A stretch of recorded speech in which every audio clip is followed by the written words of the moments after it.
சேரவனம் என்ற நாட்டில் 4 அண்ணன் தம்பிகள் ஒற்றுமையாக வாழ்ந்து வருகிறார்கள். தாயை இழந்துவிட்ட இவர்கள் நால்வரும் ஒருவர் மேல் ஒருவர் மிகுந்த பாசத்துடன் இருக்கிறார்கள். இந்த சூழலில் இவர்களின் தந்தைக்கும் வயதாகிவிட்ட காரணத்தால் இவர்கள் நால்வருக்கும் திருமணம் செய்து வைத்துவிட்டு தனது சொத்துக்களையும் 4 பாகங்களாக பிரித்து நால்வருக்கும் கொடுத்துவிட்டு இவர்களது தந்தை இறந்து போகிறார். தந்தை இறந்த பிறகும் அண்ணன் தம்பிகள் நால்வரும் ஒற்றுமையாகவே வாழ்ந்து வருகிறார்கள். ஆனால் கடைசி தம்பியின் மனைவி மட்டும் சொத்துக்களை 4 பாகங்களாக பிரித்ததால் நமக்கு குறைந்த அளவே சொத்துக்கள் கிடைத்துள்ளது என்று மன வருத்தத்துடன் இருக்கிறாள். நாட்கள் செல்ல செல்ல அவளது மன வருத்தம் மிகப்பெரிய அளவில் பொறாமையாக மாறுகிறது.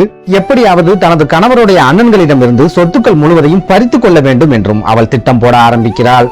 இந்த சூழலில் திருட்டு கும்பலை சார்ந்த ஒருவனை கடைசி தம்பியின் மனைவி ரகசியமாக சென்று சந்திக்கிறாள். தனது கணவருடைய அண்ணன்களிடமிருந்து அனைத்து செல்வங்களையும் கொள்ளையடிக்க வேண்டும். அப்படி கொள்ளையடிக்கும் செல்வங்களை தங்க கட்டிகளாக மாற்றி என்னிடம் கொடுத்து விட வேண்டும். நான் உங்களுக்கு தக்க சன்மானத்தை தந்து விடுவேன் என்று அந்த திருடர்களிடம் பேரம் பேசுகிறாள்.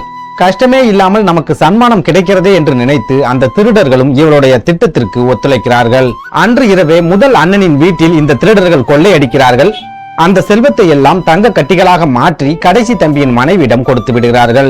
திருடர்கள் கொடுத்த அந்த தங்க கட்டிகளை கடைசி தம்பியின் மனைவி வீட்டுக்கு பின்புறம் மிகப்பெரிய குழியை தோண்டி அந்த குழிக்குள் போட்டு மூடி வைக்கிறாள். இப்படியே அடுத்தடுத்து மீதம் இருக்கும் 2 அண்ணன்களின் வீட்டிலும் அந்த திருடர்கள் கொள்ளையடித்து அந்த செல்வங்களை எல்லாம் தங்க கட்டிகளாக மாற்றி கடைசி தம்பியின் மனைவியிடம் கொடுத்து விடுகிறார்கள். செல்வங்கள் அனைத்தையும் பறிகொடுத்து விட்ட அண்ணன்கள் மூவரும் கூலி வேலைக்கு செல்கிறார்கள்.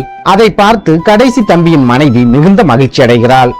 ஆனால் தனது அண்ணன்கள் கூலி வேலைக்கு செல்வது கடைசி தம்பியின் மனதில் மிகப்பெரிய பாரத்தை ஏற்படுத்துகிறது.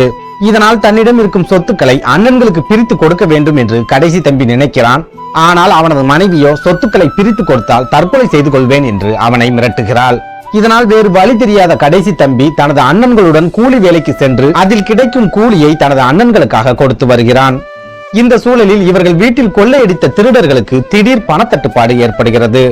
இதனால் அந்த திருடர்கள் கடைசி தம்பியின் மனைவியை சந்தித்து அவளிடம் பணம் கேட்டு மிரட்டுகிறார்கள்.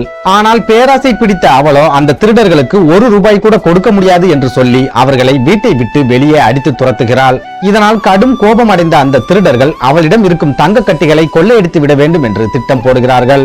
இதனால் அன்று இரவே கடைசி தம்பியின் வீட்டுக்கு செல்லும் திருடர்கள் வீட்டிற்கு பின்னால் அவனது மனைவி ஒளித்து வைத்திருக்கும் தங்க கட்டிகளை எடுப்பதற்காக குழியை தோண்ட ஆரம்பிக்கிறார்கள். குழியை தோண்டும் சப்தம் கேட்டு கடைசி தம்பியும் அவனது மனைவியும் வீட்டின் பின்புறத்திற்கு ஓடி வருகிறார்கள். தங்களது தம்பியின் சப்தம் கேட்டு 3 அண்ணன்களும் அவனது வீட்டிற்குள் ஓடி வருகிறார்கள். அதே சமயம் திருடர்கள் வீட்டுக்குள் இருப்பதை பார்த்த அண்ணன் தம்பிகள் நால்வரும் அந்த திருடர்களை கடுமையாக தாக்கி வீட்டிற்குள் இருக்கும் தூண்களில் கட்டி வைத்துவிட்டு காவலர்களை அழைத்து வருவதற்காக வெளியில் சென்று விடுகிறார்கள். அந்த சமயத்தில் திருடர்கள் மாட்டிக்கொண்டால் நாமும் மாட்டிக்கொள்வோம் என்று நினைத்த கடைசி தம்பியின் மனைவி அந்த திருடர்களை தப்பிக்க வைப்பதற்காக அவர்களை கட்டியிருந்த கயிர்களை அறுத்து விடுகிறாள். ஆனால் ஏற்கனவே நிறைய அடி வாங்கியதால் கோபத்தில் இருந்த அந்த திருடர்கள் கடைசி தம்பியின் மனைவியை கத்தியால் குத்தி கொலை செய்துவிட்டு அந்த தங்க கட்டிகளை கொள்ளையடித்து விட்டு சென்று விடுகிறார்கள்.